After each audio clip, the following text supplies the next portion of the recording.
Hi, if you don't know, my name is Jerry Davis, and I just returned from a trip to Three Rivers, New Mexico, and I thought I'd do a little video. Um, it was a nice trip. I live in South Texas. I like to get away to the mountains every now and then, and so Thanksgiving was coming up, and suggested that my wife take the kids to go see her mother because her mom's, you know, she's old. She lives essentially by herself, and it would be a great time for grandma to see the kids because those are her only grandchildren.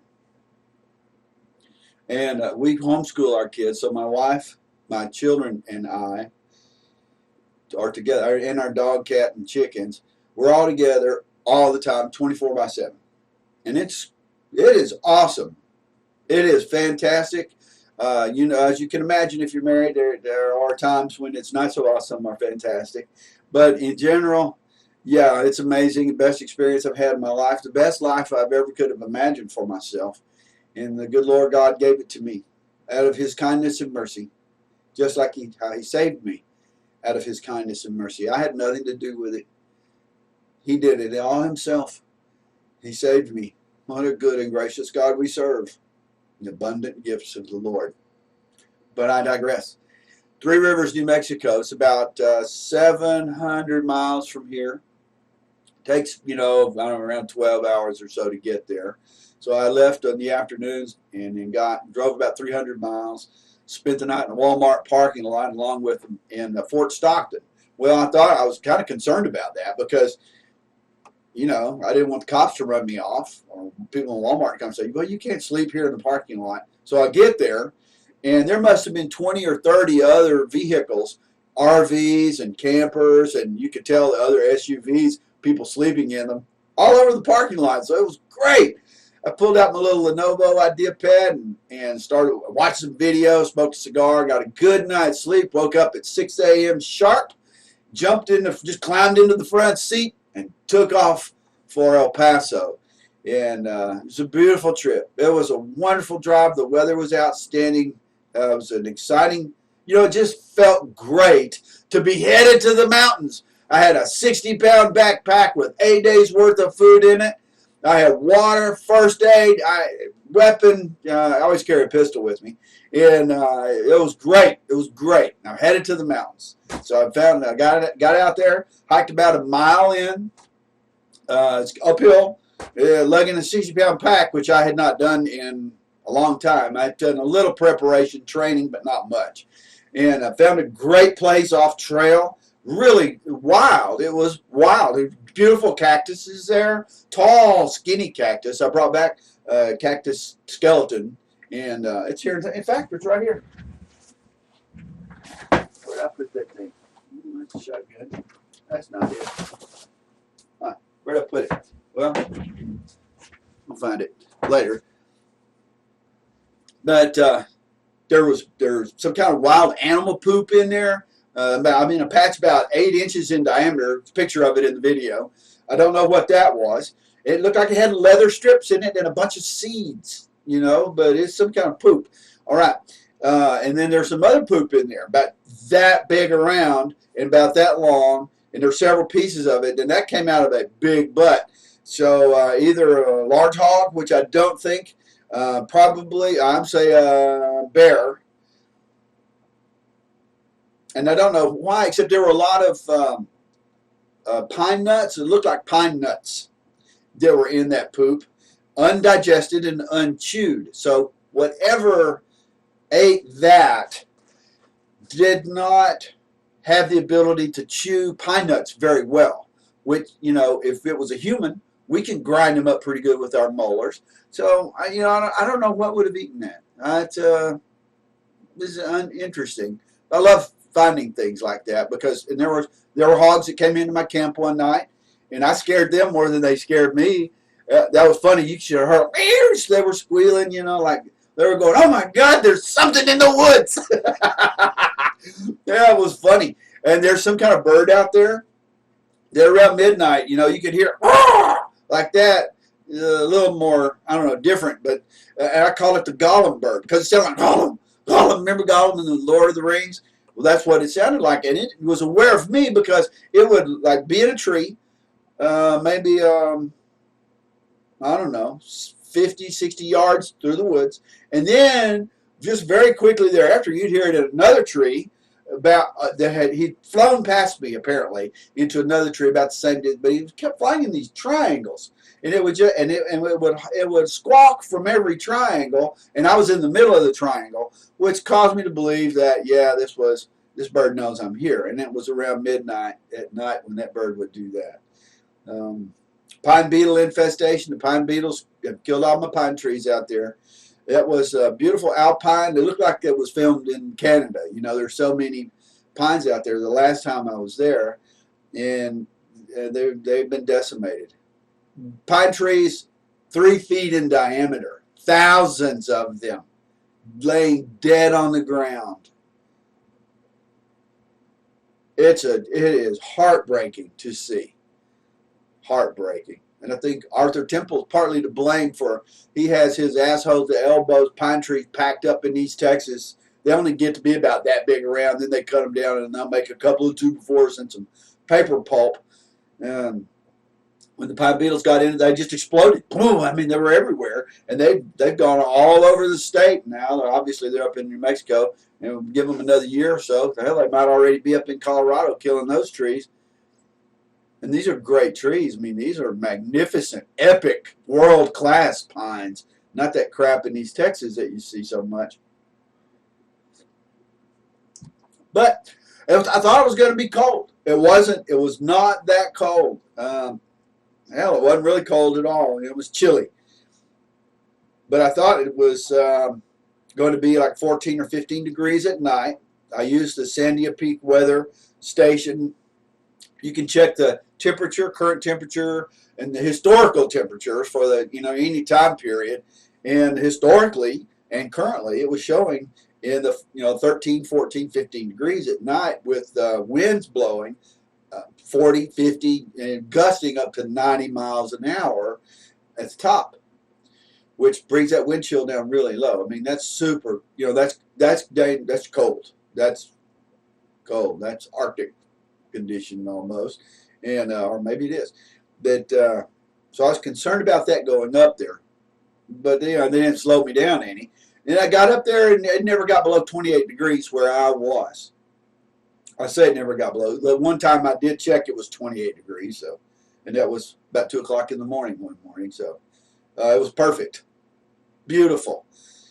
Beautiful. I had to filter my water. You can't carry enough water to drink, basically. So you have to purify your water. But I carry a Sawyer water purification system in my little pack, and so I can just get my water and run it through my purifier and drink it. And going to get water every day was a little smile. It was great. I encourage you to go. Go, backpack, load it. You don't have to take all the gear that I took. I know next time I'll take much less. In fact, I need to do an inventory of things that I use, things that I didn't use. I did eat Mountain House freeze-dried foods. I bought a bunch of it a few years ago. I have boxes of this stuff. It's Mountain House freeze-dried foods. They taste great. They're really well done. Probably the best Cadillac freeze-dried food that you can buy in the world. But you will get tired of eating them. When you go to the bathroom, it'll smell like Mountain House freeze-dried foods. Because apparently, I don't know if it digests well or not, but it tastes really good. And it's filling. It's real easy to cook. You just boil up some water, open up the bag, tear open the top of the bag, pour your water in that bag, stir it around, and then seal it. It seals like a Ziploc. You seal it's an aluminum bag. You seal it up, and then just kind of squeeze it to mix the water around and sit it down for 9 or 10 minutes. And that's it. Open the bag, eat it right out of the bag. It could not be easier. So I encourage people to go backpacking, get out in the woods, get out of your house. I spend too much time at this computer, but when I'm not at my computer, I tend to be outside. And we've got a great place out here, and enjoy the video. Enjoy.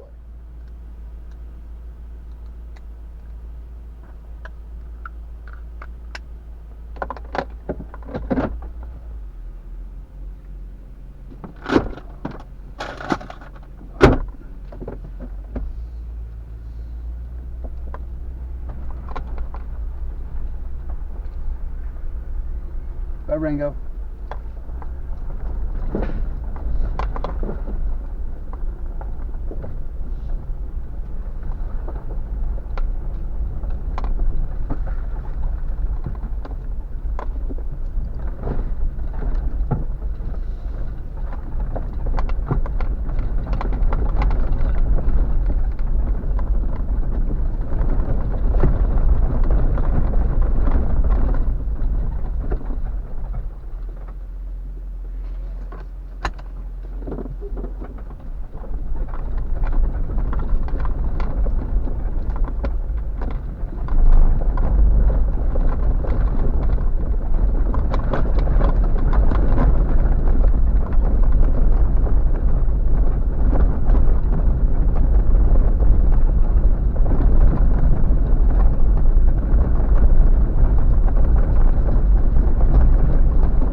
About 70 degrees. I have on a pair of shorts and a t-shirt.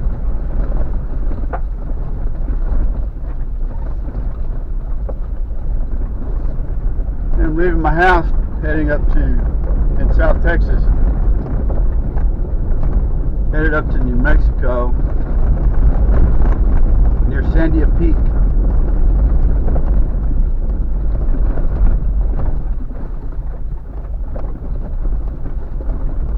Cold up there. It was 16 degrees this morning.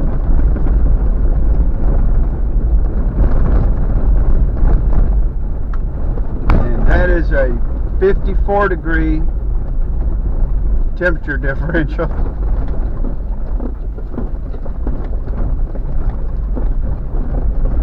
Degrees is cold. I'm going to be there for about a week. My wife and I both had some downtime, and it's Thanksgiving, and I thought it'd be great for her to go spend a few days with her mother, take the kids and hang out with her mom for Thanksgiving, because I don't think they've ever gone up there for Thanksgiving.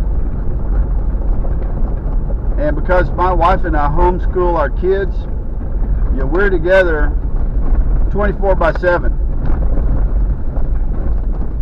which is great. We like it. It's not easy. If you're married, you sure as heck know what I'm talking about. But I have a great wife. You know, she is not perfect, you know, by any I guess from a male perspective. But I like her most of the time, and I love her, I think, all the time, which is great because it hasn't always been like that. So anyway, we had about a week off, and I suggested to her that she take the kids, go spend Thanksgiving with her mom, who lives several hours in the other direction, and that'd be great, you know, because it'll be good. It'll be good for her. It'll be sure be good for her mother, and they've never done that before, and so it's cool. I'm gonna miss them. I've had real, you know, I'm leaving my wife and 3 kids behind to travel about 800 miles from my house, where it is a beautiful, if you can see that blue sky, that's Homer Simpson sky, you can see that. And right now the temperature indicator in my Forerunner says the outside temperature is 74 degrees, and it's great. It's perfect. It's perfect. So I'm headed to where it's, oh, and it's 16 degrees, and I was checking something I did not think about was the wind speed. And I noticed that all over the mountains today, wind speeds were gusting anywhere from a low of 54 miles an hour to a high at Sandia Peak of 90 miles an hour. So that wind chill, that's pretty fierce. I forgot all about wind chill. I mean, this is South Texas. We don't have wind chill. If the wind blows hard enough, it catches the woods on fire, you know, in the summer.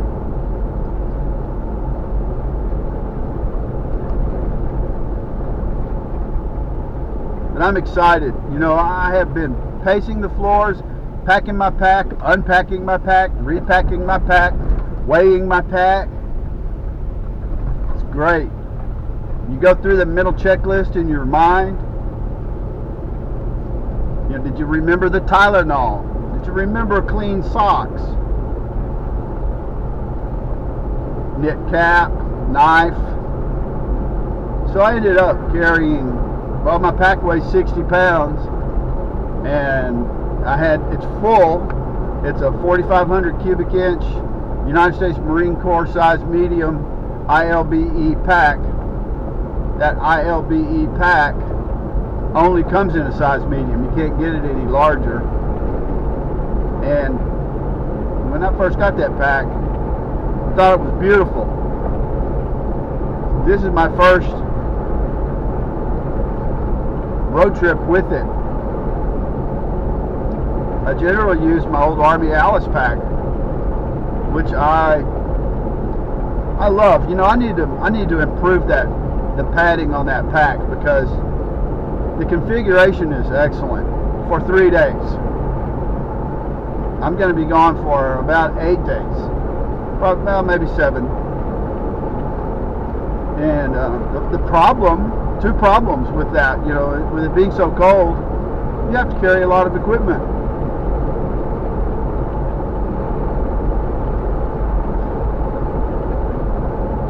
And a lot of extra clothing.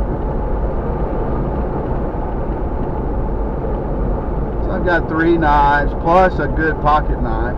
I got a big knife, you know, an Artac 2. I have a Gerber Prodigy, and a Columbia River knife and tool Fossil. That Fossil pocket knife, by the way, is a steal. I highly recommend that you buy one if you're in the market for a pocket knife. It's different, but it's sturdy. Fits the hand real well. And if you had to get in a fight with somebody and didn't have it's got about a 4-inch blade on it. Anyway, because it has a pommel. It's a pocket knife with a pommel. And that pommel is ferocious. I would hate somebody to pop me upside the head with the pommel of that Fossil. You're going to put them down, man. They are going down. Or hit them in the back of the neck, the base of the top of the spine there, on that bone, any joint. Man, you pop them with that, you don't have to cut them. You'll incapacitate them. But that's not camping. I'm going up to Three Rivers, New Mexico. It's about 800 miles from here. I went out there 2 summers ago by myself, spent about a week out there, climbed Nogales Peak, and that peak was covered with flies, man. It was disgusting. It was high. I don't know what all those flies were doing up there. I don't know what they eat. Some plant, I guess. They loved it. It was fly heaven. And then I went over to Three Rivers and hiked up that for a couple of days and stayed in I found a cave. I found a big enough cave to sleep comfortably in. You could put probably, I don't know, 4 or 5 people in there. And have a nice sized fire pit. It was up off the creek about 20 feet. It had some bones on the ground in front of it. I think it was a bear cave. A lot of bears up there. I don't expect us to see any. I hope not. I hope they're hibernating. Today is the Thursday before Thanksgiving, 2016. Isn't it beautiful? It is beautiful. It's beautiful here. This is a special place. It's hard to leave it to go backpacking. I've got some acreage out behind our house. I can hunt off my back porch. My wife found the place. She found it. She knew how badly I wanted to get out of the subdivision. I just can't bear it. I can't bear it. I'm kind of a recluse. I kind of stick to myself. I don't really need much social interaction with people. I like people just fine. They just never really, people don't think about things. They don't do much thinking, and they don't pay much attention, and they don't dig into things. And it's the shocking level of ignorance that really keeps me to myself.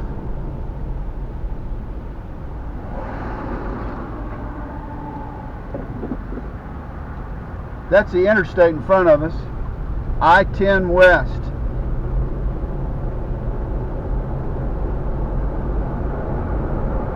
So I'm going to cruise up here and get on the interstate.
All right, I'm here. It took me about 7 hours to drive here this morning, about 3 hours drive time yesterday. It was a beautiful drive.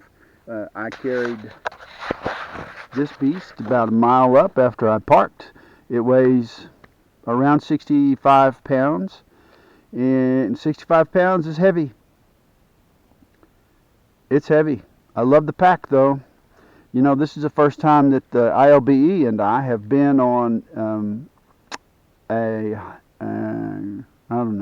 been out to the woods in the dead of winter. Well, it's not the dead of winter, but it gets in the teens. It gets in the teens here at night. 14, 15, 16, 17, teens. Right now it's about 40 degrees, It's probably, yeah, probably 40. It was about 42 a while ago. And it's going to get dark here soon. I haven't done anything except get that pack off my back, and it's heavy. It went off the scale at 250. That's when my scale aired out, and I added more stuff to it and put some more stuff in there today. So it's really heavy. The thing I noticed about the pack, if you'll notice, see how I have it packed, it's pretty straight up. There is too much weight on the back. And this is the radio pouch. It's full of dry food, so it's light, and this is light, and this is light, and this is light. However, it just felt like it was it wanted to pull me over backwards a little bit. Didn't really feel like it was resting on my hips. It felt like it was resting on my shoulders. So, and the food is lightweight. I'll eat all the food, and that might be about 3 pounds. I carried a couple of water bottles. I'll go down probably with them empty. And I'm not going to lose much weight on the return trip, which is something of a concern. But I have to go back to my truck tomorrow because I left the camera mount in my truck that mounts the camera to my tripod, and I have some cigars in my 4Runner, and cigars need to be kept at an ambient temperature of 70 degrees with 70% humidity, and it's probably 50 degrees in my 4Runner right now, and it's going to be about 15 degrees in my 4Runner in the morning. So I need to get them out and take better care of them. I just didn't have another hand. I had a walking stick. I had this walking stick in my right hand. I had that vest and my little sleeping bag pillow in my left hand. I carried it like a football and huffed and puffed all the way up here, carrying that 60-pound pack. It uphill all the way for about a mile.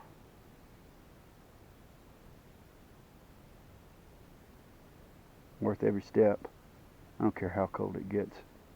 Also, I got a rocking sleeping bag. It's brand new. I haven't slept in it before, and I'll either give you a great report tomorrow, or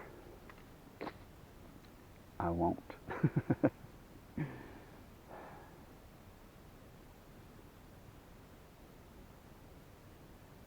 It's beautiful out here.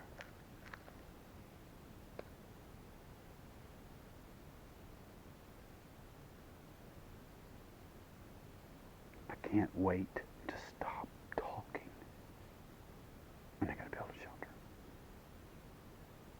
See ya.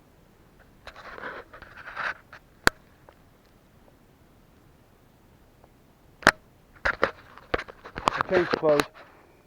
The temperature dropped fairly quickly. I was a little bit sweaty from the hike, but the temperature dropped when the sun went over the top of that hill over there. So I got on a long sleeve polypropylene shirt.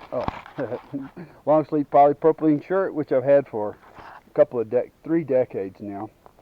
And underneath that, I have a very unique undergarment that dries faster than it absorbs water and lets much more water vapor pass through it than collects in the fibers. And the fibers dry faster than they collect water. So I went and cut some dry grass. I had to pull just about everything out of my pack to buy my clothes, everything that I needed. My thick beanie, this wool sweater that my wife, awesome wife, she gets concerned about me when I'm going to go do something, and so she bought me this wool sweater. This is a Marine Corps wool sweater that they're hard to find. The acrylic ones, I think, are $100 or something like that. This one's 100% wool. I like it. So what I did, I went and cut some dry grasses.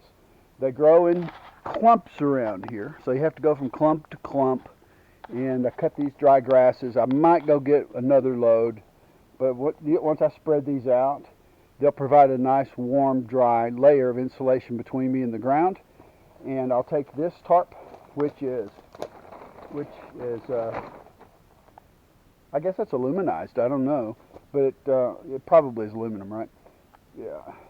I'll use that underneath, on top of this dry grass, and then I'll put that blue foam pad on top of this, and I'll get out this sleeping bag that my wife bought for me too. She's the sleeping bags that I have, you know, I'd complained about them being cold in the feet. Those U.S. Army intermediate bags, they're for people that are about 5'8" to 5'10", and I'm exactly 6 feet tall, and my feet press down against the end a little bit, just a little bit, and my head presses up against the little head cover, because it's a mummy bag, and so it makes it tight and squeezes out the air from the insulation at my feet and my head, where I lose the most heat. So I sleep cold in them. And anyway, she wanted me to buy a new sleeping bag. So I looked around and I bought a Wiggies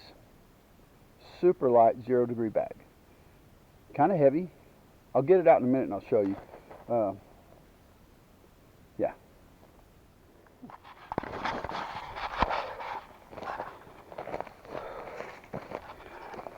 Okay, I cut some more grass. You can see I cut some more grass and have it laid out there under that tarp. I'm just going to leave that aluminized tarp double folded on top of the grass. And I got my sleeping bag, and it's in a compression sack. I got it out of my pack. I want to show you how this is done. There is you see how the ends of it, just kind of look like mushroom caps? You do them last. And you do this strap, and there's one underneath there. You do those 3 straps. Whoops. You do, see how it's shaped like a mushroom cap right here? You do these last. This is what actually, does, I don't know, about half the compression. You have 3 straps. This is a military issue compression bag. It's great, super strong. I highly recommend it. So, yeah, I think it's awesome. I think it's awesome. You do the center strap, get it started. Then you do this strap and this strap. Center strap, this strap, this strap, center strap, this strap, this strap. Then you go back and forth, getting it tighter and tighter, and you get it extremely tight. Then you start with these. And it's hard. Your hands will be sore. Don't look forward to doing it again to go home. Then you pull these down. And this bag will bounce when you drop it. That's how tight it is. Let me, I can't even get my finger under. Yeah, maybe I can. Okay. It'll bounce. Watch this. It bounces. It's tight.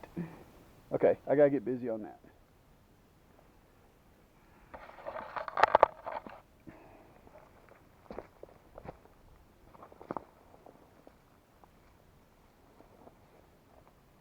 While we're out here at Three Rivers, and we've seen so many of these trees all torn up, let's look at this tree, because here we can plainly see the growth rings.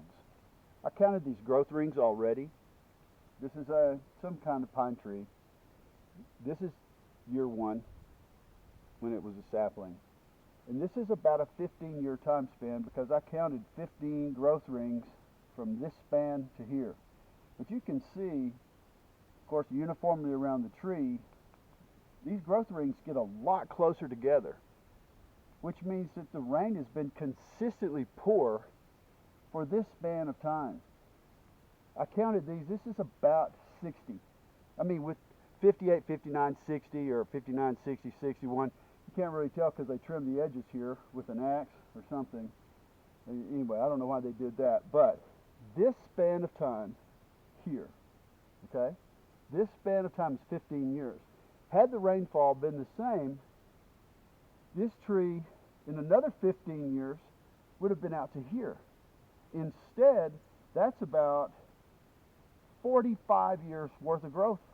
3 times the length of time to get to this growth stage with this level of rainfall. This was about 1958. Minus 15 be 1948, 1943.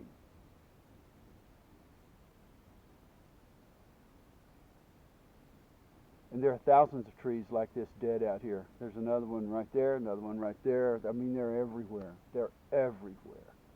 And it was the pine beetle, or the pine borer.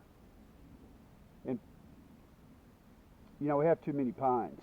There are these big forestry companies like Arthur Temple, who owns Temple Industries in East Texas.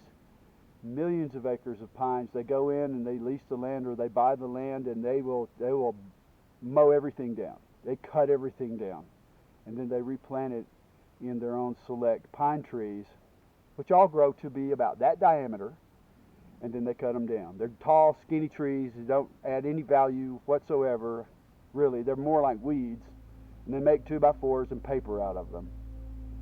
And so, because those trees were so close together, the pine beetle, once it got a toehold, it was able to proliferate unimaginably, because there's so much food for it, and it could go from tree to tree to tree to tree to tree so easily because there were no hardwoods. The trees were all jam-packed in close together, and you had this explosion of pine beetles, and they spread out all over East Texas, and